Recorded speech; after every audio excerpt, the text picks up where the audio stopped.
Hello everyone. Welcome to all of you in our today's e-lecture for class BA part 2nd.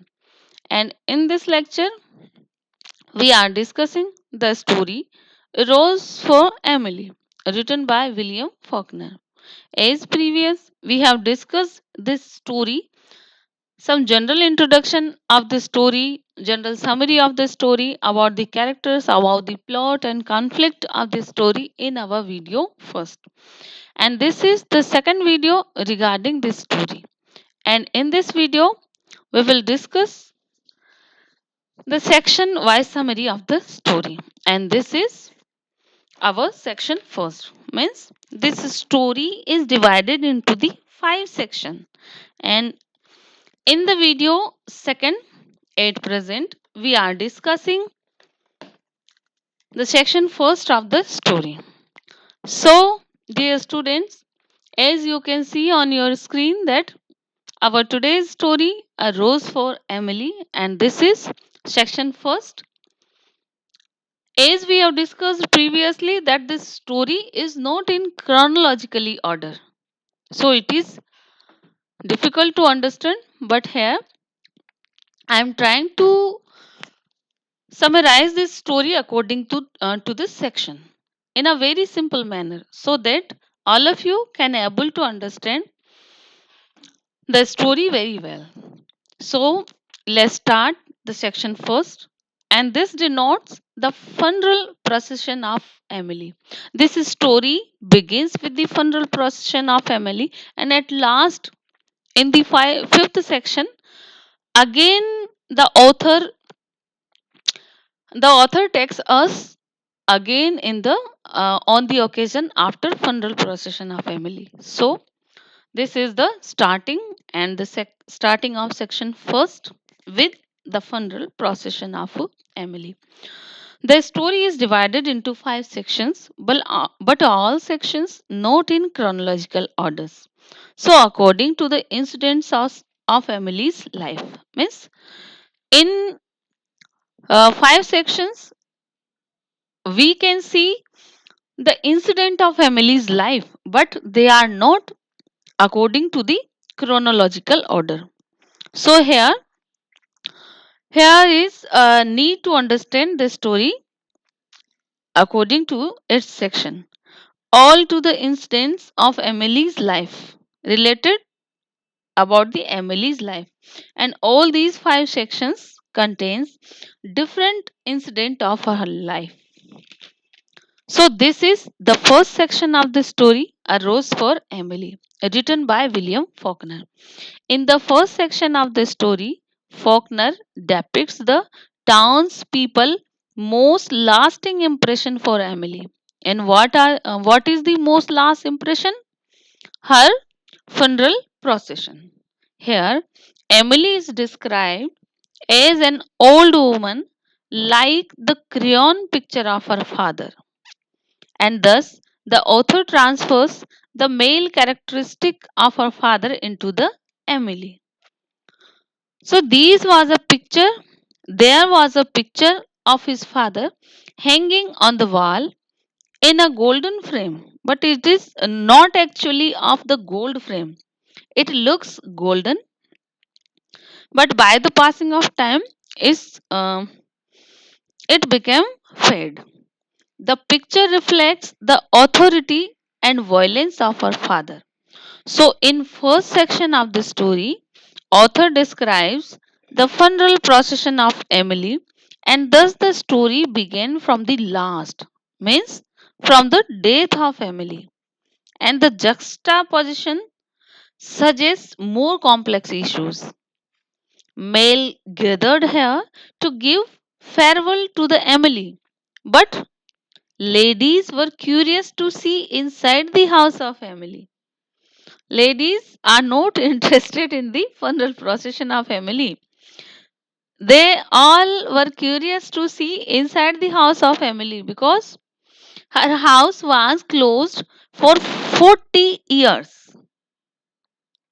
No one saw her and inside her house for many years, almost 40 years.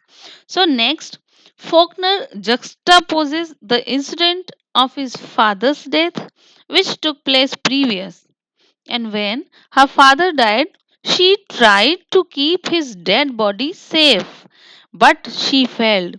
And that time, then the townspeople gathered at her house, and dead body of her father was forced to be buried. And after that, Emily never went outside from the house. Only a male servant, a negro, could enter into her house, and thus her father, the dominant patriarch, didn't want Emily's marriage. So the dominant father robbed her of a husband, and she remained unmarried throughout her whole life. So the townspeople were sympathized to Emily, and they used to address Emily as poor Emily. And next, the author tells that a lover came to Emily's life, and his name was Homer Baron. As previous, we have discussed that her father was haughty and proud man. He did not leaving his daughter without any money. He died leaving his daughter without any money. Her father was very much proud of belonging to be a great family, the Griersons. What is the name of their great family? The Griersons. And they were exempted from all kind of taxes by the city mayor because of their aristocratic name as a Griersons.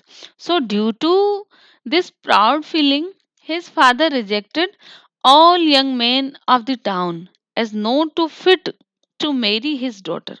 And he was died, and daughter was still unmarried. Miss Emily was also proud of her great family's name, and she lived in the past, and modernity had no effect on her. So, thus, Miss Emily's life was spoiled by her father. Totally, we can say that the life of Miss Emily was spoiled by her father. But she came into the contact with Homer Baron after the death of his father, who had come to work with the road contractor as a foreman. And she began going out with him on Sundays afternoon in a buggy.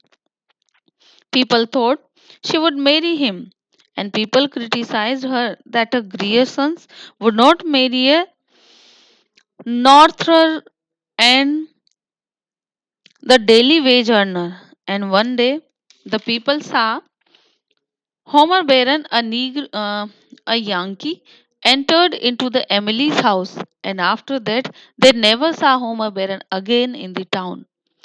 Maybe Emily poisoned him, but now she able to keep his dead body in her house. Thus, due to her father, Emily became poisonous, much proud like her father.